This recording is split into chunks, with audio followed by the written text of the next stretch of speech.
இலங்கை அணிக்கு எதிரான டி20 மற்றும் ஒருநாள் தொடரில் தோனியின் ஆதரவாளர்கள் அதிரடியாக நீக்கப்பட்டு இருப்பது ரசிகர்கள் மத்தியில் அதிர்ச்சியை ஏற்படுத்தியிருக்கின்றது. இந்திய அணியின் தலைமை பயிற்சியாளராக கம்பீர் வந்துள்ள நிலையில் இந்த நடவடிக்கை எடுக்கப்பட்டிருப்பதாக ரசிகர்கள் புகார் தெரிவித்திருக்கிறார்கள். கௌதம் கம்பீருக்கும் தோனிக்கும் உள்ள பிரச்சனை ஊர் அறிந்த விஷயம். எனினும் கடந்த சில மாதங்களாக தோனியை புகழ்ந்து பேசி வந்த கம்பீர் மற்ற வீரர்கள் மீது குறை கூறும் பழக்கத்தையும் கைவிட்டிருந்தார். இதனால் கம்பீர் திருந்திவிட்டதாக அனைவரும் எதிர்பார்த்தனர். இந்த நிலையில் தற்போது அறிவிக்கப்பட்டுள்ள இந்திய அணியில் தோனியின் ஆதரவாளர்கள் என்று முத்திரை குத்தப்பட்டு இருக்கும் எந்த ஒரு வீரரும் சேர்க்கப்படவில்லை.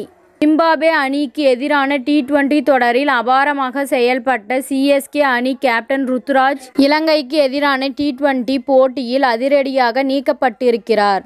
இதேபோன்று ஒருநாள் போட்டிகளில் ஒரு கூடுதல் வீரராக கூட ருத்துராஜ் இந்திய அணியின் சேர்க்கப்படவில்லை. இதேபோன்று டி20 போட்டிகளில் இருந்து ஓய்வு பெற்ற விராட் கோலி, ரோஹித் சர்மா ஆகியோர் ஒருநாள் அணியில் சேர்க்கப்பட்ட நிலையில் ஜடேஜா மற்றும் அதிரடியாக நீக்கப்பட்டிருக்கிறார். ஜடேஜா தோனியின் நண்பர் என்று ஊர் அறிந்த விஷயம். இதேபோன்று பிசிசிஐ ஊதிய ஒப்பந்தத்தில் இருந்து அண்மையில் அதிரடியாக நீக்கப்பட்ட ஸ்ரேயஸ் ஐயர் தற்போது ஒருநாள் அணியில் சேர்க்கப்பட்டிருக்கிறார்.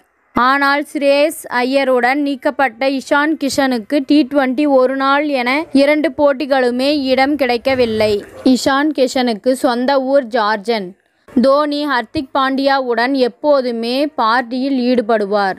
தோனியிடம் நட்பாகவும் இவர் இருந்து வந்திருக்கிறார். இதனால் இந்த 3 வீரர்களுமே நீக்கப்பட்டு இருப்பது ரசிகர்கள் மத்தியில் சந்தேகத்தை ஏற்படுத்தியிருக்கின்றது. இந்த நிலையில் ஒருநாள் போட்டிகளில் ஹர்திக் பாண்டியா ஓய்வு வேண்டும் என கூறியிருந்திருப்பதால் ஆல்ரவுண்டர் இடத்திற்கு ஆள் இல்லை என்பதால் சிவம் தூபே மட்டும் சேர்க்கப்பட்டிருப்பதாக ரசிகர்கள் புகார் கூறுகின்றனர். இத்துடன் இந்த செய்தி முடிவடைகின்றது. நன்றி, வணக்கம். மீண்டும் அடுத்த வீடியோவில் சந்திப்போம். மேலும் இதுபோன்ற சுவாரஸ்யமான தகவல்களை அறிய தமிழ் சிறை சேனலை சப்ஸ்கிரைப் பண்ணுங்க, ஷேர் பண்ணுங்க, லைக் பண்ணுங்க மற்றும் கமெண்ட் பண்ணுங்க.